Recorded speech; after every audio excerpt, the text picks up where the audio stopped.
Yang ketujuh, ketika seseorang berbuat dosa, maka Ibnu Qayyim mengatakan ketika seseorang melakukan kedurhakaan, maka dosa itu akan menjadikan hati dan jasad seorang akan menjadi lemah.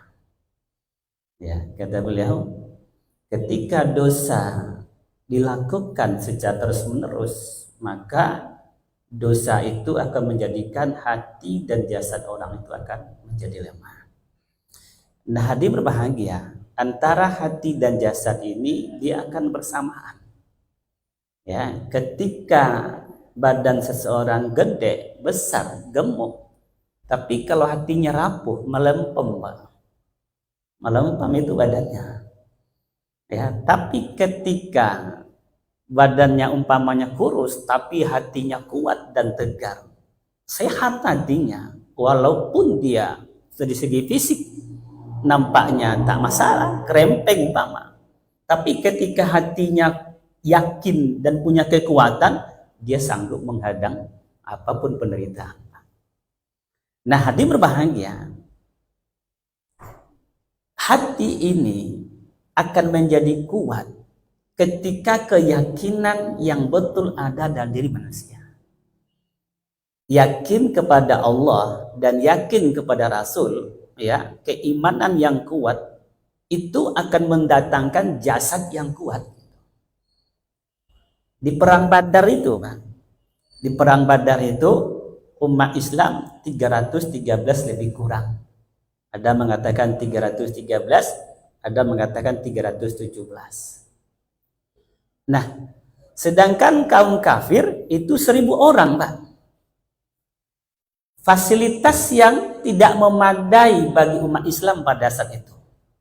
Sedangkan kaum kafir persenjataan lengkap dan jumlah personil yang sangat banyak. Onta umat Islam pada itu hanya 70 ekor sebagai kendaraan, tambah kuda 2. Jadi kendaraan umat Islam pada saat itu hanya 72 ekor. 70 unta, kuda 2 ekor. Sedangkan orang 300 lebih.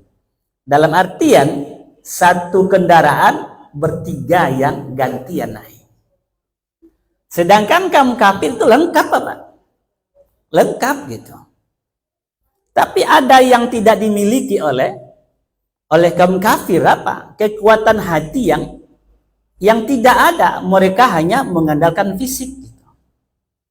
Nah, ketika kaum kafir sudah sampai di Badar, Nabi di Madinah musyawarah dengan para sahabat. Bagaimana tentang keadaan kita? Apakah kita melanjutkan atau bagaimana? Maka 2 tokoh muhajirin, orang Mekah, Abu Bakar bilang, "Ya Rasulullah, teruskan perjuangan. Kita bersamamu." Terima kasih wahai Abu Bakar. Semoga Allah memberkatimu. Datang lagi Umar, karena Nabi katakan, "Wahai manusia, usul. Berikan usulan kepada saya." Kata Umar, "Wahai Rasulullah, teruskan perjuangan. Kami siap bersamamu." Nabi belum puas. Karena ini hanya tokoh daripada muhajirin gitu. Orang Madinah belum ada. Maka Nabi selalu mengatakan, "Wahai manusia, berikan aku masukan, berikan aku usul." Maka salah seorang tokoh Madinah yang bernama Mikdad mengatakan, "Ya Rasulullah, kami bukanlah seperti Bani Israel yang berkata kepada Musa, 'Wahai Musa, pergilah engkau berperang dengan Tuhanmu. Kalau nanti kamu dan Tuhan memenang, maka kami akan bergabung. Tapi kami adalah umat yang meyakini kebenaran bersamamu, kami siap bersamamu.'" Begitu kata Mikdad yang merupakan tokoh kaum Ansor. Nabi belum puas. Karena 1-2 baru. "Wahai manusia, coba berikan aku usul. Masukkan kepada aku," kata Nabi sallallahu alaihi wasallam. Ya, maka pada saat itu juga muncullah juga salah seorang tokoh yang bernama ya Muaz. Ya, dia katakan, "Ya Rasulullah, ya Rasulullah, kami telah berbaiat kepadamu. Ya, dan kami meyakini engkau adalah satu kebenaran. dan kami telah berbeat setia bersamamu. Ya Rasulullah, andaikan engkau perintahkan kami menyelam ke dalam lautan dan engkau ada di dalamnya, maka kami tidak akan satu orang pun yang tinggal di darat. Begitu kata para sahabat. Dua tokoh Ansor, dua tokoh Muhajirin. Deal. Senang hati Nabi, Pak. Ya, mereka berangkat dengan fisik yang lemah. Dalam artian apa? Fasilitas kurang, Pak. Pasukan cuma 313. Kendaraan cuma 72 ekor. 70 onta, 2 ekor kuda. Tapi kekuatan, keyakinan, dan kebenaran kebersamaan bersama Allah, ini yang mereka tampilkan. Gitu. Apa yang terjadi? Umat Islam menang, Pak. Bapak tahu, saat itu di antara panglimanya adalah Abu Jahal. Siapa yang bunuh Abu Jahal? Apakah Abdurrahman bin Auf? Apakah Umar bin Khattab? Apakah Abu Bakar? Atau Rasulullah? Tidak. Siapa membunuh Abu Jahal? Penyebabnya dua remaja umuran belasan, 13 atau 14 tahun, yang pedangnya diikat di pinggang, keseret ke tanah. Siapa dia? Seorang dua sepupuan, ya, Mu'az dan Mu'ais namanya.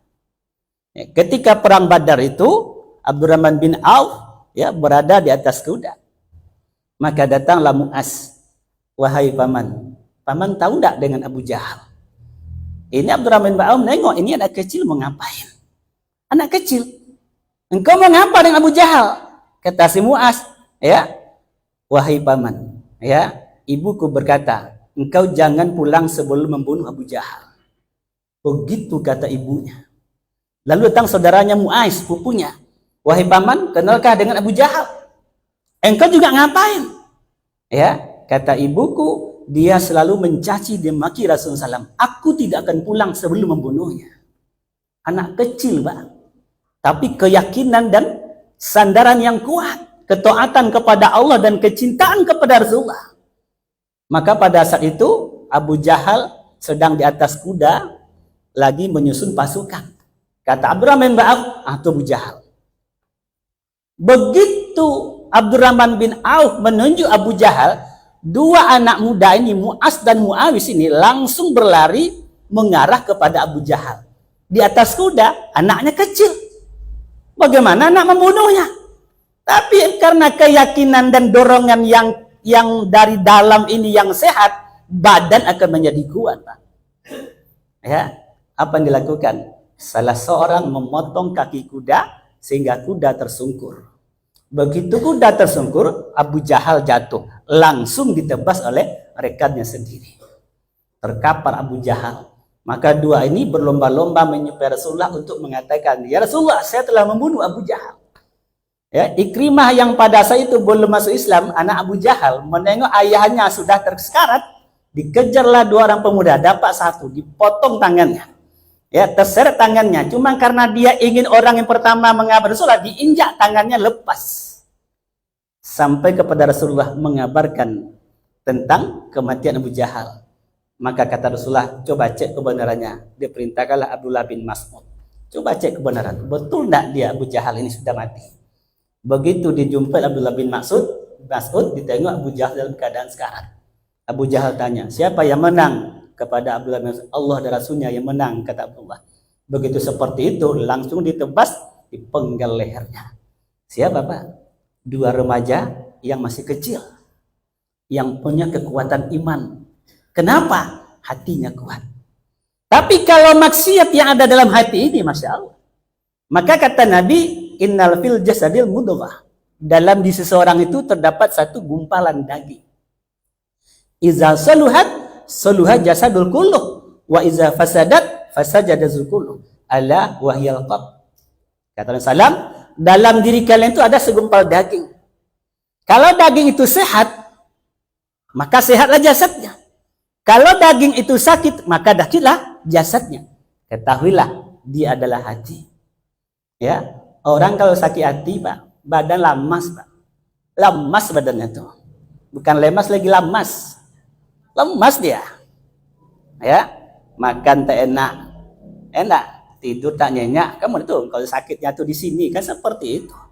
Tak ada harapan ke depan, stres, ya, fisik yang gemuk kalau hati tidak sakit itu tidak ada artinya sama sekali. Maka dikatakan, ya, kata Rasulullah SAW, nanti akan datang satu masa di mana umat Islam ini taubahnya seperti makanan di hadapan orang yang lapar. Umat Islam berada di tengah-tengah orang yang sedang dalam kelaparan. Diseret-seret gitu. Orang lapar, rebutan makanan. Umat Islam. Sahabat tanya, ya Rasulullah, apakah umat Islam sedikit pada saat itu? Kata Nabi, tidak. Umat Islam dalam keadaan banyak. Lalu kenapa Rasulullah? Kata Nabi, karena di dalam hati kalian itu ada penyakit. Apa namanya? Wahab. Apa itu wahab? Karyatul maut, ya, takut dengan kematian, hubbud dunia wa karyatul maut, cinta kepada dunia dan takut kepada kematian. Tengoklah hari ini, umat Islam banyak, jasad banyak, tapi tak punya power. Kenapa? Hati dalam keadaan sakit. Maka Bapak Ibu yang dimuliakan Allah, dikatakan Qayyim, ketika dosa itu terus diulang, maka hatinya akan lemah dan jasadnya akan lemah. Sekalipun jasadnya gede, maka satu saat jasadnya itu akan mengkhianati hatinya sendiri. Nah, ini dia. Kapan? Ketika seseorang berkontinu dalam penyakit hati atau dalam perbuatan